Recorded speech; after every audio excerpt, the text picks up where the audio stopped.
Bona nit, companys de Montcada i Reixac. Soc la Marta Sibina, de la revista Cafè amb llet. M'hagués agradat molt estar avui a Montcada i participar a aquesta festa de la resistència que feu avui.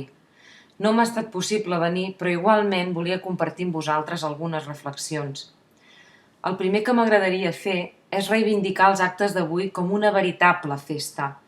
Normalment, quan es parla del treball contra les injustícies i l'opressió, es parla de lluita i de resistència.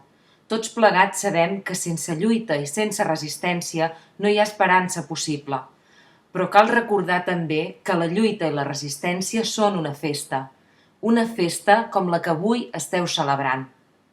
Cal parlar de festa i cal parlar de celebració, perquè no hi ha festa més gran ni alegria més gran que estar despert, que estar dempeus, plens de dignitat i de raó. Dóna igual si som 2.200 o si som 20. Poques coses fan sentir més viu que lluitar, que celebrar estar en aquest món amb dignitat i honestedat, lluitant no només pels nostres drets, sinó també pels drets dels altres. A Breda, al nostre poble, vam dormir durant 4 mesos per intentar salvar el cap. Saber que a Montcada hi ha un grup de gent que encara és capaç de denunciar la indignitat d'aquests tancaments és una alegria i una festa. Els que han tancat el CAP estaven preparats per aguantar algunes protestes, algunes manifestacions, però no estan preparats de cap manera per resistir a una ciutadania que té memòria, que té dignitat.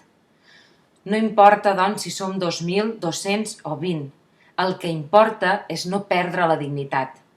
A Breda, a Berga, a Caldes de Malavella, a Reus o a Barcelona, som milers els que lluitem per una sanitat pública arreu de Catalunya.